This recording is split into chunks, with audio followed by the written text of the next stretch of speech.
माही मनीषा दोनों लोग मंच पे आए। माही जी, मनीषा जी।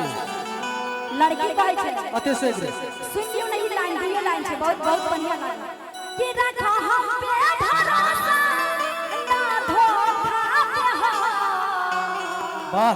लड़का कहै छै कि आगे बाजू की नहीं धोखा देबे की सब देबे अगर अहां से मिले ला आइल त लड़की कहै छै कि दाल भात चटनी पर चोखा दे आ रतिया के मौका दे हो। हाय हाय। बुझ गेली ना मौका का मतलब की बुझलिए आसा। एक बार माही मनीषा के लिए भी ताली बजा दीजिए जोरदार एक बार। अब मजा आएगा गायन वादन और नृत्य। आइए माही मनीषा जी आपका स्वागत हार्दिक स्वागत। मतलब मौका का मतलब अहाँ सब की बुझ गेलिए।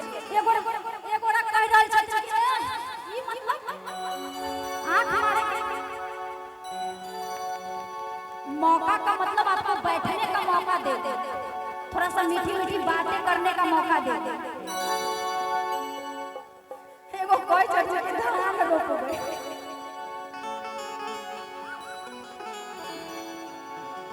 आप किसी से प्यार किए हैं? इन्हीं लोग से। बाप रे भाई इतना बॉयफ्रेंड, इतना को बॉयफ्रेंड बना लीजिएगा। देह तो शरीर पातर से बड़े मतलब इतना में आप फंस जाइएगा। ये बोला लगा पानी पिया देगा काजी पानी पिया के रख दीजिए। वो भी कुआं का बिहार सरकार।